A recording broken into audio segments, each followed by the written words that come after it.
खबरों के निष्पक्ष विश्लेषण के लिए सब्सक्राइब करें जनतंत्र TV and press the bell icon. Never miss any update. Sharad Vyas हमारे साथ फोन लाइन पर जुड़ गए हैं। शरद, जिस तरह से देखा जाए मध्य प्रदेश में मरीजों की संख्या लगातार बढ़ती जा रही है और अब ये आंकड़ा 2788 हो गया है। सबसे ज्यादा जो आंकड़े हैं वो इंदौर से आ रहे हैं।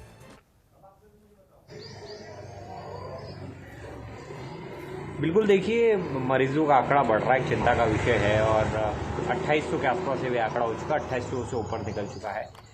मरने वालों की संख्या भी तकरीबन 151 हो चुकी है। तो एक चिंता का विषय ज़रूर है, लेकिन ये एक अच्छी बात भी है कि रिकवरी जो रेट है वो भी कहीं ना कहीं बहुत ज़्यादा है अन्य राज्यों की तुलना में। महाराष्ट्र, बिहार, राजस्थान की यदि बात करें तो उसकी तुलना में रिकवरी रेट भी ज़्यादा है और लगातार 50-100 जो भी एक होता है कंटेनमेंट में जितने भी लोगों को रखा गया है वो सभी अब ठीक होते हुए नज़र आ रहे हैं। तो अब ये रिकवरी की तरफ पूरी तरफ चल रही चीज़ें। एक तरफ 5 से 10 लोगों की रोज़ इजाफा ज़रूर होता है, लेकिन अब रिकवरी भी लोगों की हो रही है।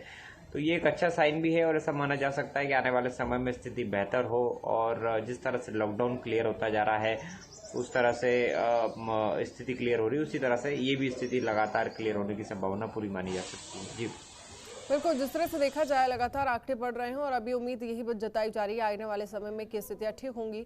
लेकिन इन सब के बीच जो तमाम मजदूरों को तमाम प्रदेशों से वापस मध्य प्रदेश लाया जा रहा है, उनको लेकर मध्य प्रदेश में क्या कुछ व्यवस्थाएं हैं, किस तरह से उनकी स्क्रीनिंग की जा रही है?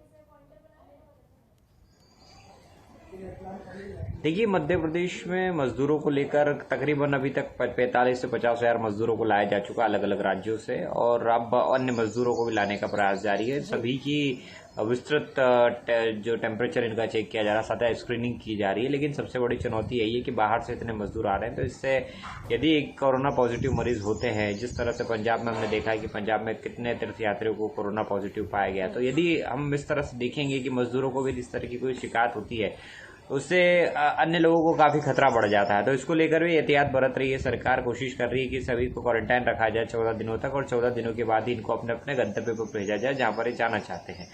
तो ये एक बड़ी चुनौती है और चूंकि लॉकडाउन आज 2.0 आज खत्म हो चुका है, 3.0 शुरू हो चुका है। तो इस तरह से यदि हम देखेंगे तो स्थितियां लगभग बहुत हद तक अब सरकारों के कंट्रोल में आ चुकी है। मध्य प्रदेश और अन्य राज्यों की सरकारों के कंट्रोल में आ चुकी है। तो मजदूरों को लेकर केवल मध्य प्रदेश नहीं, उत्तर प्रदेश हो, बिहार हो या फिर अन्य राज्य, सभी अपने अपने स्तर पर काम कर रहे हैं। कोशिश कर रहे हैं कि जो मजदूरों को सुविधा दी जा सके वो देना चाहिए और दी जा रही है, और ताकि इनके किसी आने से किसी प्रकार का कोई व्यवस्थाओं में चरमराहट ना हो, तो उस चीज का भी ध्यान यहाँ पर रखा जा रहा है। जी बिल्कुल, लेकिन इन सबके बीच खास बात यहाँ पर यह भी है कि जिस तरह से आपने कहा कि आज लॉकडाउन 2.0 आज खत्म हो रहा है और आज से लॉकडाउन 3.0 शुरू हो रहा है, जिसमें कहा जा रहा था कि पूरे देश को 3 जोन में बांटा गया है, जिसमें रेड, ग्रीन और ऑरेंज जोन की बात कही जा रही थी। तो उसको लेकर मध्य प्रदेश में कौन कौन सी ऐसे जिले हैं जिनको राहत मिल सकती है, वहां पर किन किन चीजों को करने की छूट दी जा सकती है, इसको लेकर क्या कुछ जानकारी है अभी तक फिलहाल आपके पास? देखिए, मध्य प्रदेश में 9 जिले हैं वो रेड जोन में हैं, 19 जिले ऑरेंज जोन में हैं और 23 जिले जो हैं वो ग्रीन जोन में हैं। तो इन ग्रीन जोन को सबसे पहले देखते हुए मध्य प्रदेश सरकार ने फैसला लिया है कि इनमें जो छोटी दुकानें हैं, उद्योग हैं, इनको शुरू किया जाएगा और अन्य दुकानें जो अभी तक बंद थी उन सभी व्यवस्थाओं को शुरू किया जाएगा। शराब की दुकानें भी इसमें शामिल रहेगी। इसमें एक चीज ये भी है कि जितने भी जो दिशा निर्देश है उनका भी पालन यहाँ पर करना होगा, क्योंकि दिशा निर्देशों का पालन नहीं करेंगे तो एक बार फिर से वही खतरा मंडराएगा और ग्रीन जोन भी कहीं ना कहीं अन्य जोन में तब्दील होते हुए नजर आएंगे। तो यहाँ पर एक गाड़ी पर केवल एक व्यक्ति जा सकता है, कारों में केवल 2 व्यक्ति सफर कर सकते हैं, मास्क पहनना अनिवार्य होगा, सोशल डिस्टेंसिंग का काम करना अनिवार्य होगा, किसी भी दुकान में जो स्टाफ होता है वो केवल 50% होगा। इसके अलावा सरकारी का जो ऑफिस है उसमें 30% कर्मचारी काम कर सकेंगे और पूरी एहतियात उनको रखनी होगी। तो इस तरह की व्यवस्थाएं मध्य प्रदेश सरकार के द्वारा की गई है। ऑरेंज जोन में कुछ रियायतें कम दी गई हैं, लेकिन वहाँ पर भी दुकानें खोलने का है और इस तरह से सोशल डिस्टेंसिंग, और वहाँ पर भी दुकानें, सभी दुकानें नहीं बल्कि ऐसी दुकानें जहाँ पर बल्क में यानी कि एक बल्क फुटप्रिंट्स नहीं आते हों उन दुकानों को खोलने की अनुमति दी गई है। तो उस तरह की व्यवस्था यहाँ पे की गई। और रेड जोन में पूरी तरह से अभी किसी भी चीज़ की छूट नहीं दी गई है। रेड जोन चूंकि सबसे ज़्यादा संक्रमण उन्हीं जोन में है, 9 जिलों में, तो इनमें किसी प्रकार की भी कोई छूट नहीं दी गई है।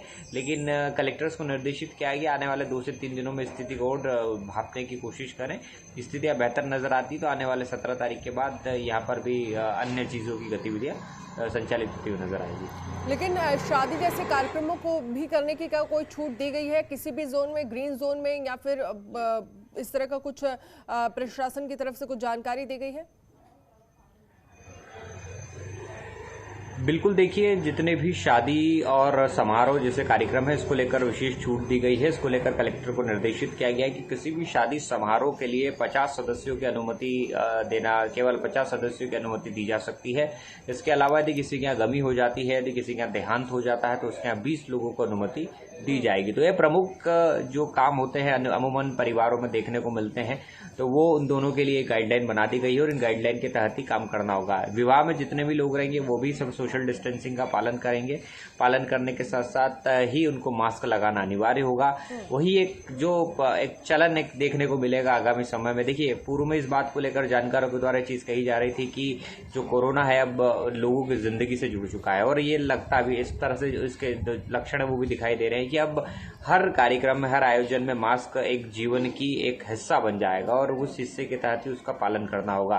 तो ये गाइडलाइन का पालन करते हुए भी विवाह की और जिनके घर में शोक हो जाता है उसकी भी अनुमति दी गई है। जी, खबरों के निष्पक्ष विश्लेषण के लिए सब्सक्राइब करें जनतंत्र TV and press the bell icon. Never miss any update.